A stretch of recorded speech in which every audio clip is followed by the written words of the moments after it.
Film berlatar di Khanwa, India 1986. Film ini diawali dengan tingkah bajing loncat kakak beradik bernama Gudu dan Saru yang sedang mencuri batu bara di sebuah kereta.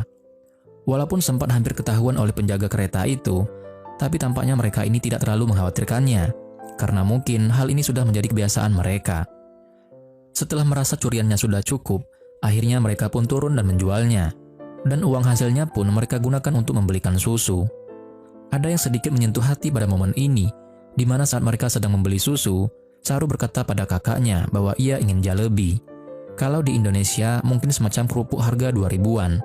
Namun, Gudu yang merasa uangnya memang tidak akan cukup bila dipakai untuk membeli makanan tersebut, lantas mencoba menyenangkan hati adiknya dengan mengatakan, "Suatu hari pasti akan kubeli jalebi satu warung dek, dan sekalian bareng deh sama emak-emak penjualnya." Saru nampaknya begitu senang dengan perkataan kakaknya. Namun lain halnya bagi Gudu, yang justru hatinya terasa perih karena memang tak sanggup memenuhi keinginan adiknya yang memang tidak seberapa itu. Setelah urusan mereka selesai di pasar, mereka pun pulang ke rumahnya. Dan barulah di sini kita tahu bahwa keluarga Saru ini memang sebuah keluarga yang hidupnya bisa dibilang sangat kekurangan, di mana mereka tidak memiliki ayah, sementara ibunya sendiri harus membesarkan ketiga anaknya yang masih kecil tersebut dengan cara bekerja menjadi seorang pemulung batu. Dengan gaji 2.500 per hari, bagaimana bisa dia mencukupi kebutuhan hidup keluarga mereka? Untuk sekadar membeli beras saja, sisanya ngutang.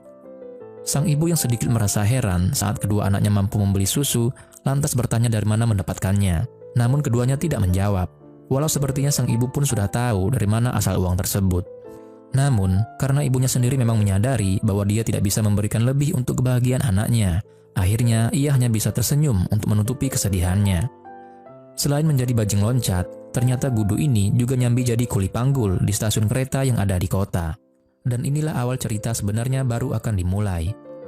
Begitu mereka sampai di stasiun kota, apesnya si Saru ini malah tertidur dan susah dibangunin. Hal ini tentu saja membuat Gudu jadi galau antara mulai kerja atau menemani adiknya. Namun, karena mungkin menurut Gudu adiknya bisa ditinggal, akhirnya dibiarkan tidur di kursi ini saja. Ia pun langsung menyuruh Saru untuk menunggu, dan jangan pergi kemanapun sampai dia kembali. Entah sudah berapa lama Gudu pergi, tiba-tiba di tengah malam Saru terbangun. Saru yang melihat stasiun sepi tanpa penghuni ini mulai ketakutan dan berusaha memanggil kakaknya. Karena Gudu tidak kunjung datang juga, akhirnya ia pun berjalan mencari kesana kemari sampai ke dalam kereta. Entah apa yang dipikirkan Saru saat itu, ia pun malah diam di dalam kereta ini, dan apesnya ia malah ketiduran. Dan ketika bangun, Saru melihat kereta tersebut sedang melaju kencang. Ia berteriak dan berusaha keluar, namun semuanya sia-sia karena kereta itu dalam keadaan terkunci dan kosong. Jika memang ada pintu yang terbuka pun tidak mungkin Saru bisa turun, karena kereta ini sedang melaju sangat cepat sekali. Entah kemana kereta ini pergi dan berapa lama Saru terjebak di dalamnya. Akhirnya kereta ini pun berhenti juga. Saru semakin dibuat kebingungan dan tak tahu arah. Bahkan yang membuat parahnya lagi, bahasa yang digunakan Saru ternyata berbeda dengan bahasa yang digunakan orang di tempat tersebut. Dari sini Saru pun mulai melihat beberapa anak gelandangan lainnya. Ia pun mulai mengikuti mereka dan tidur beralas kardus. Sampai suatu malam, tiba-tiba mereka pun didatangi para preman yang mencari anak gelandangan untuk dijadikan pengamen atau disuruh mengemis. Sebagian dari mereka tertangkap, namun beruntung bagi Saru, ia bisa kabur dan lari bersembunyi di tempat ibadah. Saru yang tersesat menjadi semakin luntang-lantung saja dengan hanya berbekal kardus sebagai alas tidurnya. Ia pun berjalan tanpa arah dan tujuan, sampai suatu ketika ia bertemu dengan seorang mbak-mbak bernama Nur. Ketika melihat perangai dan sikapnya, sepertinya dia ini orang baik, dan untung saja si mbak ini juga bisa bahasa Saru.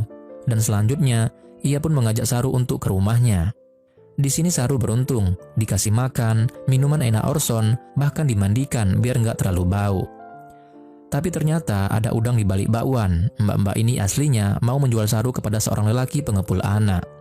Lelaki yang bernama Rama ini mulai mendekati Saru dan mulai mengiming-iming bahwa dia akan mencari ibunya. Saru yang masih bocah ini awalnya tentu saja percaya. Namun setelah ia melihat gelagatnya bersama mbak-mbak tadi, Saru pun mulai curiga, dan setelah ada kesempatan, ia pun langsung lari tanpa henti. Hari pun berganti, dan minggu pun menjadi bulan. Saru yang telah tersesat 2 bulan ini, menjalani harinya dengan memulung dan berjalan tanpa arah. Sampai suatu ketika, dia kelelahan dan duduk di bawah jembatan. Di sini ada momen yang cukup menyedihkan. Dengan pandangannya yang lemas, dia pun melihat seorang pemuda yang saat itu sedang minum dan makan di restoran yang berada di seberang jalan. Dengan berbekal sendok yang didapatnya saat ia memulung, dia pun lalu menirukan berbagai gerakan makan dan minum orang tersebut. Tanpa diduga, si pemuda tersebut ternyata melihatnya, hingga ia pun tentunya tersentuh melihatnya. Maka langsung saja, ia pun memberi kode dengan menunjukkan makanan yang sedang ia makan. Dan Saru pun membalasnya dengan menunjuk mulutnya, memberitahukan bahwa saat itu ia sangat kelaparan. Si pemuda ini pun akhirnya tak tega. Setelah memberi makan seadanya, dia pun mengantarkan Saru ke kantor polisi. Di sini terjadi pembicaraan, dan sang polisi pun menanyakan dari mana tempat asal Saru. Saru pun memberitahukan bahwa dia berasal dari Ganesteri. Si polisi ini juga ternyata tidak tahu Ganesteri itu di mana. Ditanya nama ibunya siapa, Saru cuma menjawab ibu saja, bukan menjawab namanya. Setelah beres mengambil data, polisi ini pun kemudian mengirim Saru ke panti asuhan. Di sini terlihat keadaan panti yang sepertinya lebih mirip penjara gelandangan. Dalam satu ruangan saja, Saru bersama lebih dari 10 anak lainnya. Dan para pengasuhnya juga kelihatan seperti berandalan, semuanya membawa tongkat pemukul. Hingga suatu ketika, Saru kemudian dipanggil oleh si ibu pemilik panti. Sebut saja Ibu Tukiem. Ibu Tukiem ini menunjukkan kalau ia telah berusaha menaruh foto Saru di seluruh koran India. Namun ia tidak pernah menerima balasan dari keluarga Saru. Saru tentu saja sangat sedih mendengar semua itu. Namun ia pun tak berdaya.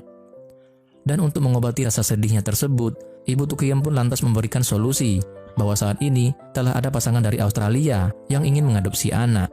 Di sini Saru tidak ada pilihan lain selain menyetujui saran dari Ibu Tukiem. Singkat cerita, kita beralih ke Australia 1987. Saat ini, Saru sudah berada di Australia dan menjadi anak adopsi dari John dan juga Sue. Saat pertama datang ke rumah barunya, Saru pun melihat dengan aneh barang-barang di sekitarnya. Ia yang tadinya hidup sangat kekurangan, saat ini dia melihat semuanya jauh berbeda. Walaupun awalnya Saru ini masih canggung dengan orang tua barunya, namun dengan rasa sayang dari John dan Sue yang tulus ini, membuat Saru cepat beradaptasi. Dan dari sini, hari-hari selanjutnya pun dijalani dengan penuh bahagia. Setahun setelah Saru tinggal, John dan Sue kembali membawa seorang anak angkat yang usianya sedikit lebih tua. Dia adalah Mantos. Mantos ini memiliki sedikit kekurangan, di mana dia akan menyakiti anggota badannya sendiri saat dia merasa panik atau tersinggung dan sebagainya. Sehingga dengan kata lain, hal tersebut akan membuat John dan Sue akan merasa sangat kerepotan karenanya. Dan yang lebih jauhnya lagi, kasih sayang yang selama ini dicurahkan hanya kepada Saru, sekarang menjadi terganggu semenjak kedatangan Mantos.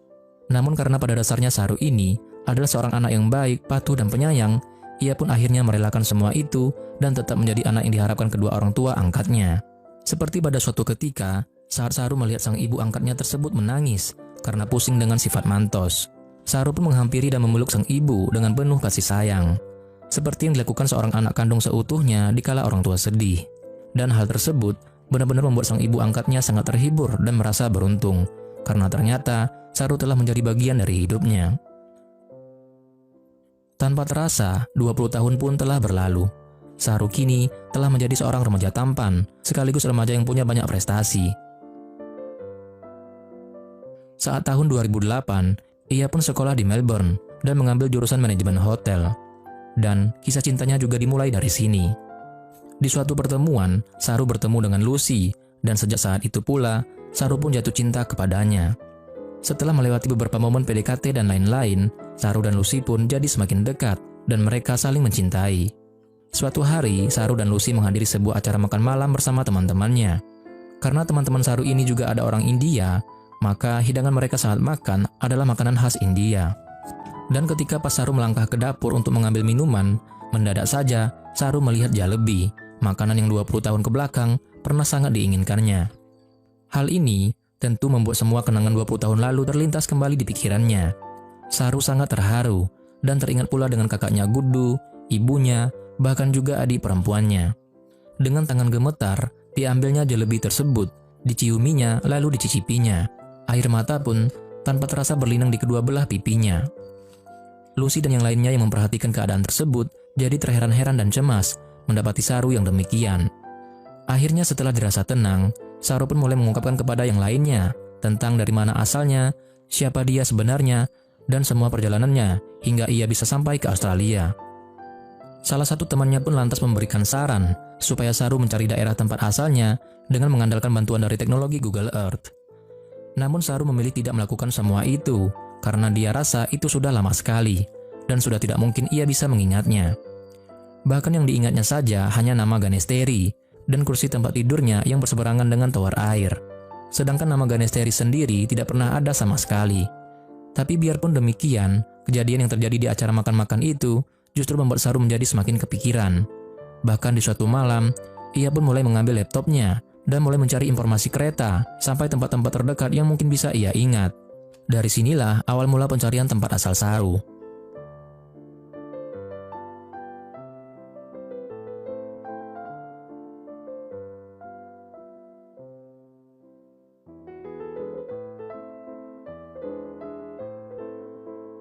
Waktu pun berlalu.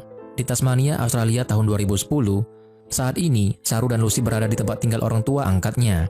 Dan saat mereka makan bersama, Lucy mencoba mengungkapkan terhadap ibu mertuanya tersebut tentang apa yang selama ini dicari, bahkan menjadi tujuan Saru. Namun Saru pun memotong ucapan Lucy supaya ibu angkatnya tersebut tidak mengetahuinya. Alasannya cukup sederhana, karena kemungkinannya jika Saru jujur, maka secara tidak langsung akan menyakiti hati ibu angkatnya, yang padahal ia memang telah berjasa besar terhadapnya selama 20 tahun ini. Karena hal itu, suasana makan pun menjadi canggung, apalagi ketika tiba-tiba muncul Mantos yang justru malah memperkeruh keadaan.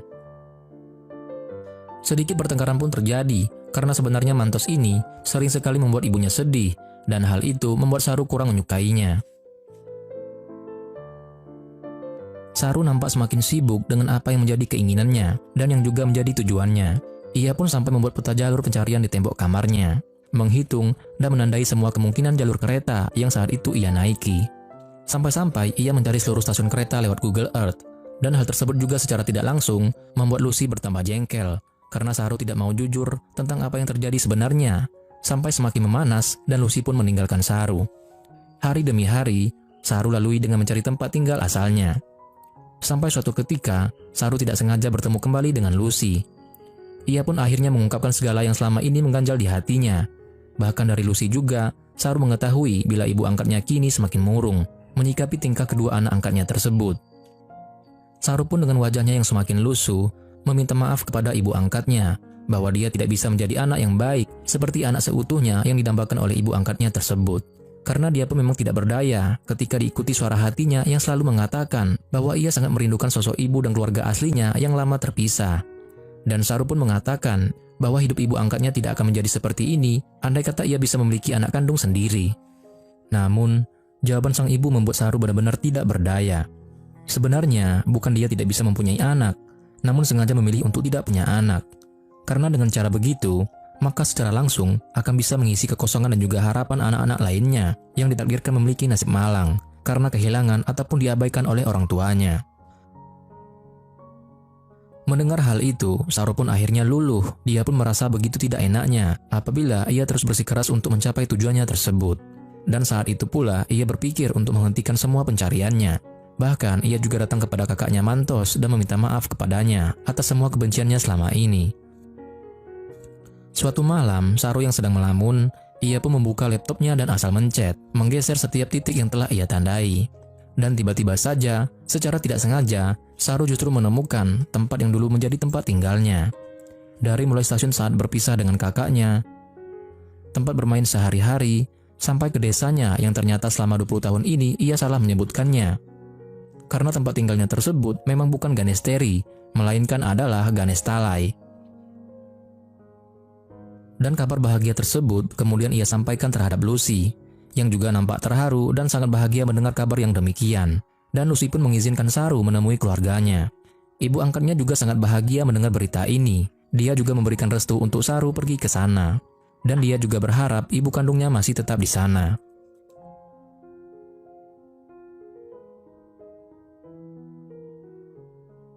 Maka berangkatlah Saru ke Ganestalai, India. Menyusuri berbagai tepian jalan, serta gang yang masih diingatnya. Dan akhirnya sampailah Saru ke rumah yang menjadi tempat tinggalnya saat 20 tahun yang lalu. Dan tanpa tunggu lama, dia pun langsung masuk ke dalam rumah tersebut. Namun, rumah tersebut sudah tidak ada orangnya, dan justru menjadi tempat ternak kambing. Saru pun marah dan kecewa, karena memang melewatkan waktu yang begitu lama. Dan tiba-tiba muncul seorang bapak-bapak yang menanyakan tentang apa tujuannya ke rumah tersebut. Saru pun segera menjelaskan sambil memperlihatkan foto masa kecilnya dan mengakui bahwa rumah itu adalah tempat tinggalnya dahulu. Dan kemudian dia bertanya kemana keluarganya pergi. Si bapak ini pun menyuruh Saru untuk ikut dengannya. Di sini adalah momen paling sedihnya. Setelah terpisah 25 tahun, ibu dan anak ini pun akhirnya bertemu kembali.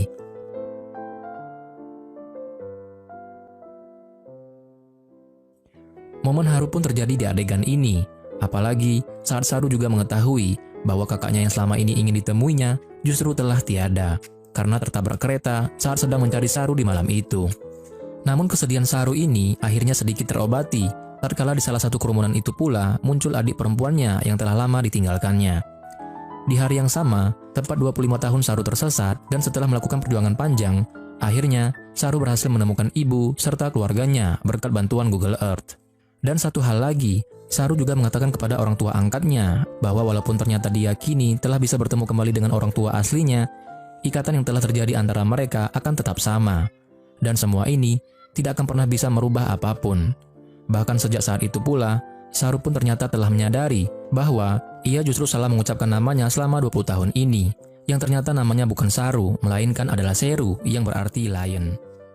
Dan film pun berakhir.